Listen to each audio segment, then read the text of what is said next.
Arrows rained down like a storm, but the soldiers hiding behind their shields laughed heartily. Why were they so calm? Because they were not ordinary men. They were Spartan warriors who could single-handedly take on hundreds. Sparta was one of the ancient Greek city-states, known for producing courageous warriors. It is said that boys born in Sparta had to undergo multiple layers of screening. Those who were weak or physically disabled were discarded without hesitation. Those without issues would start their grueling training from the moment they could walk. Spartan boys were taught from a young age never to retreat, never to surrender. They were born to fight, so at the age of 7, they were thrown into the wilderness, forced to face the cold, hunger, wild beasts, and danger. Only by fighting desperately to survive could the boys earn recognition and become true Spartans.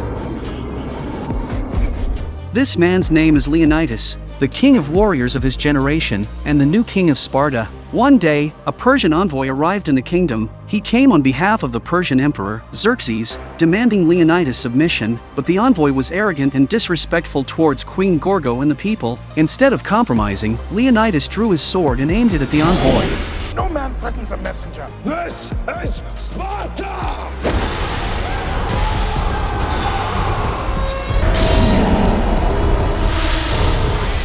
The envoy was killed, and Xerxes was furious. He immediately declared war on Sparta, with an army of 300,000 pressing towards their borders. How could Leonidas sit idly by? He wanted to lead his troops into battle, but according to their laws, initiating war required the consent of the priests and the council. And these traitors, bribed by Persian money, all expressed their opposition. Submission would mean destruction, and Leonidas knew well the cruelty of the Persians. So, under the pretext of his personal bodyguard, he gathered 300 of the bravest warriors and decided to march north to Thermopylae, where they would fight to the death against the Persian army. The council members were shocked. 300 against 300,000? This was an undoubtedly one-sided war. The council thought Leonidas was mad, but what they didn't know was that these men had set out from the beginning with a determination to die. They fought for their country, for their loved ones and comrades, so they had no fear and would never retreat. The actions of the Spartan warriors shook everyone, including their neighboring countries.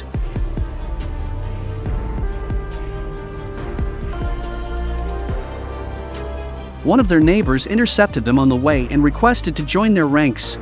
Tax us! We heard Sparta was on the warpath, and we were eager to join forces. You're welcome to join us. The king agreed. They pressed on, passing through a village only to find it devoid of any living soul, massacred by Persian scouts. The Persians even hung the bodies on trees to intimidate anyone who passed by, but this only fueled the resolve of the Spartan warriors even more. When the group arrived at Thermopylae, the Persian army had just arrived by sea and land. Unluckily for them, they encountered a storm upon arrival, causing their fleet to be capsized by half.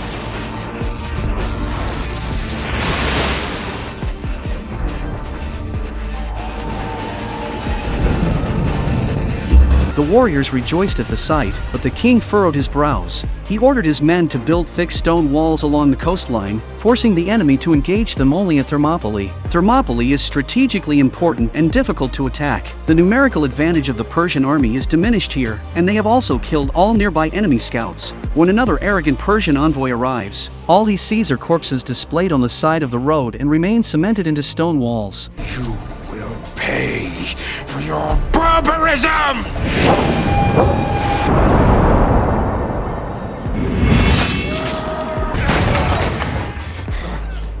As the great battle is about to begin, Leonidas receives unexpected news. There is a small path on the west side of Thermopylae. If it is discovered by the Persian army and they launch a surprise attack, the Spartans will undoubtedly be defeated. This news was brought to the king by a hunchback named Ephialtes who has been quietly following the army. Ephialtes hopes to join the battle and gain glory, but Leonidas has to refuse him due to formation considerations. Thinking that the king looks down on him, Ephialtes angrily throws away his Spartan spear and shield. The king orders neighboring allied forces to guard the path. Suddenly, the ground begins to shake. Everyone turns around to see that the Persian army is advancing. A large group of enemies approach, and the Spartan warriors quickly raise their shields.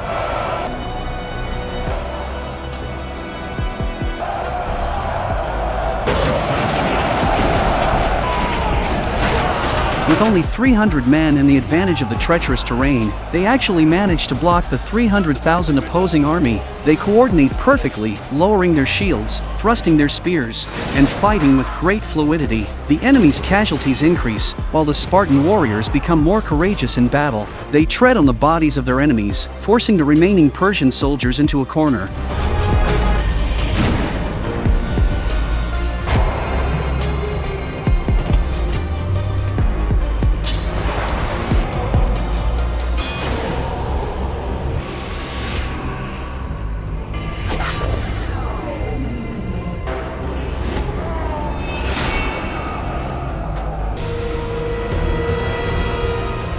Thus, the Spartan warriors achieve their first victory without any casualties. However, as soon as they relax, arrows rain down like a storm. The king shouts loudly, and the warriors hide beneath their shields. Instead of fear, they laugh heartily, realizing that fighting in the shade has its advantages. At this moment, the enemy sends a large wave of cavalry. The king quickly changes the formation to a triangular shape. If the enemy rides horses, they cut off the horses' legs. The 300 warriors fight with great bravery. They seize every opportunity and eliminate the cavalry in no time. After witnessing the bravery of the Spartan warriors, the Persian emperor decides to negotiate. Xerxes promised Leonidas that he could become the king of Greece if he surrendered.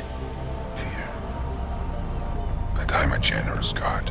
I will make a warlord of all Greece. If you will but kneel at mine.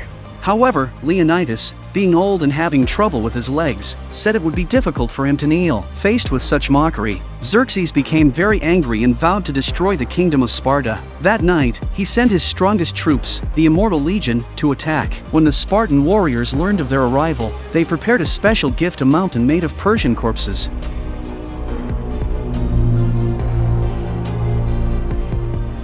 And behind them were the 300 Spartan warriors, who pushed down the pile of corpses. The Immortal Legion, known for their invincibility, but from that moment on, they would face a severe test. Leonidas led his men to charge at the enemy, and the Immortals suffered heavy casualties.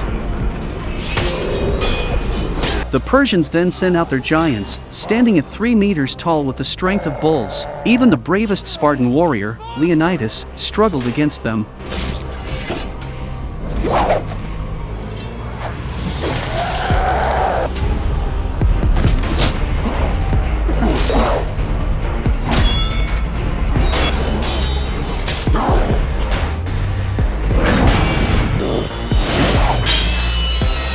The giant pinned the king to the ground and roared, but Leonidas saw a spearhead nearby. The giant howled in pain as Leonidas seized the opportunity to raise his sword and strike him down. With the biggest challenge resolved, the Spartans, aided by their allied forces, quickly annihilated the Immortals.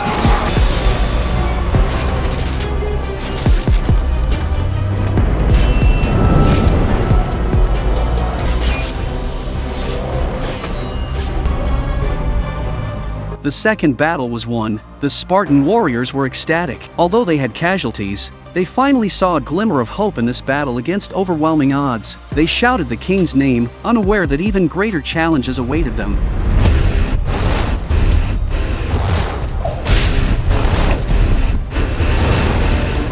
In the third battle, Xerxes sent his barbarian army and giant rhinoceros, and that large rhinoceros was eliminated even before it could charge over. Xerxes then brought a group of sorcerers who threw incendiary bombs at the Spartans. However, the enemy was not frightened, but rather found the bombs too hot to handle. With every attempt failing, Xerxes was at a loss. He then brought out the elephants for battle, but to his surprise, they slipped and tumbled down the cliff at a critical moment.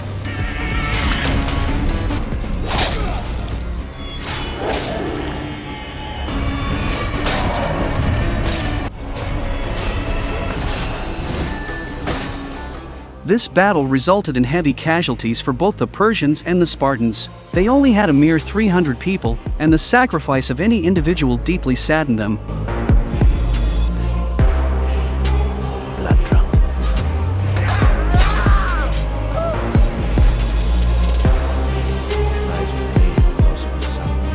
From the start of the war until now, with 3 victories in 3 battles, the Spartan warriors have created a true legend. However, they were ultimately defeated by the hands of a Spartan traitor. The cunning Persians found the hunchback Ephialtes and quickly won him over with money and beautiful women. He led the Persian army through a hidden path behind Thermopylae. By the time the Spartans learned of the news, the guards there had already been eliminated. Realizing that they were doomed to lose this battle, the soldiers from neighboring countries began to retreat and urged the Spartans to do the same. Children! But the king decided to leave behind one warrior to return to the city-state and tell the people everything that had happened here. The 300 warriors fought for freedom, they have won and struggled, and their deaths are honorable. The Persian army attacked at dawn, and the king knew that their chances of success were slim. Spartans! Ready your breakfast and eat hearty. But tonight, we dine in hell! The Persian army quickly surrounded the Spartan warriors. Xerxes tried to persuade Leonidas to surrender. He said that if Leonidas would lay down his weapons and submit to him, not only would his soldiers be spared, but Leonidas would also become the king of Greece. Leonidas seemed to seriously consider it. He remained silent for a moment and then slowly took off his helmet, set down his shield and spear, and finally knelt down heavily. Xerxes stood up excitedly to accept his surrender, but he didn't see the contemptuous and mocking expression on Leonidas' face. A warrior suddenly leaped out from the ranks and instantly killed the leader in front of him. It turned out that everything that had just happened was to make the enemy let down their guard. Leonidas had planned everything. He picked up his spear and aimed it at the furious Xerxes, but unfortunately, he failed. At the command of the Persian emperor, thousands of arrows were released, and the Spartan warriors fell one by one. Before their deaths, they grasped the king's hand, proud to have died in battle alongside their king. The Spartans lost this battle, but with only 300 men, they killed 20,000 Persians. So they are honorable. Their king never surrendered until death. They are the victors because they awakened countless Spartans.